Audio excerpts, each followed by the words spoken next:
রোজার মাসে 10 লাখ টাকা দিছে, 1000 মানুষকে দিছি, এটা দিছি কাজ হয়েছে, আওয়াজ হয়েছে, কিন্তু কুরবানি ঈদ কবে হয়েছে? প্রায় 1 মাসের উপরে হয়েছে।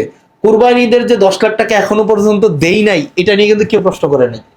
তো দেখলাম যে দিলে গালাগালি খাওয়া লাগে, আর না দিয়ে যদি খাইয়া ফেলে এটা কিন্তু মানুষ জানেও না। 16টা ইউনিয়নে 16টা মসজিদ আসছে, 16টা ইউনিয়নে 16টা, কিছুদিন আগে সরি 10টা মসজিদ, 16টা ইউনিয়নে 10টা মসজিদ। তাইলে দেবিদ্বারে কি শুধুমাত্র 10টা মসজিদ? প্রত্যেক ওয়ার্ডে যদি 5টা করে মসজিদ ধরি, দেবিদ্বারে মসজিদ আছে প্রায় 900, কিন্তু অনুদান দিছে সরকার কয়টাতে? 10টাতে। পাইলো না কয়টায়? আরো 890টা পায় নাই। পাইছো কয়টা? 10টা। 10টা আলহামদুলিল্লাহ পড়ছে, বাকি 890টা আমার বিরুদ্ধে এক ধরনের মানে একরকমের আমার বিরুদ্ধে নাখোশ হয়েছে। এখন এটা আপনাদেরকে একটু বুঝতে হবে, আমাকে যেই টাকাটা দিবে এটা কিন্তু স্বাভাবিকভাবে সবাইকে ইকুয়ালি দেওয়া সম্ভব না। রোজার মাসে 10 লাখ টাকা দিছে, 1000 মানুষকে দিছি, এটা দিছি কাজ হয়েছে, আওয়াজ হয়েছে, কিন্তু কুরবানি ঈদ কবে হয়েছে?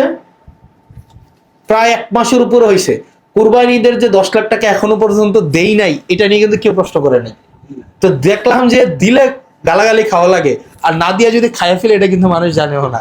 যেমন আগের ঈদগুলাতে কি হইতো, আগের ঈদগুলাতে এই যে 10 লাখ টাকা এমপিদেরকে দেয়, আমরা জানতামও না। তো অনেক কিছুই মানে আমরা জানতাম না। তো সেই জন্য আপনারা আমাদেরকে একটু কোঅপারেট করেন। আবার আমরা আমাদের জায়গা থেকে আমাদের ভুল থাকবে। আমরা 2 চোখ, 2 কান, একটা মাথা, তার মানে আমারও ভুল হইতে পারে কিনা? হইতে পারে না? আমি কি দেবিদ্বারে সবকিছু আমি দেখবো? আমাদের যিনি উপজেলা নির্বাহী কর্মকর্তা উনি যিনি আছেন, উনি কি দেবিদ্বারে সবকিছু একসাথে? আপনারা একটা ঘর চালাইতেই তো আমাদের কষ্ট হয়ে যায় না?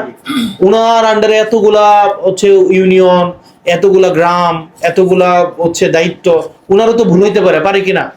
পারে না? এজন্য আপনারা আসবেন, আইসা খুব সুন্দরভাবে বিনয়ীভাবে ভদ্রভাবে বলবেন যে ব্যাপারটা হচ্ছে এরকম, আমাকে এইভাবে বঞ্চিত করা হয়েছে, বা বিষয়টা আমি এইভাবে মনে হচ্ছে যে আইনের আশ্রয়টা পাই নাই। আপনারা যদি এই বিষয়টা দেখতেন, তাহলে আমরা হচ্ছে এই বিষয়টা সুবিধাভোগী হইতাম। পারবেন তো নাকি? আমাদেরকে একটু ভুলটা ধরাই দিবেন, আমরা সংশোধন করে নিব। দিন শেষে আপনারা যদি আমাদেরকে চান, আমরা কাজ করাটা আমাদের জন্য সহজ হবে। আপনারা ভালো থাকবেন, সুস্থ থাকবেন, চেক আপনাদেরকে হস্তান্তর করে দিবে।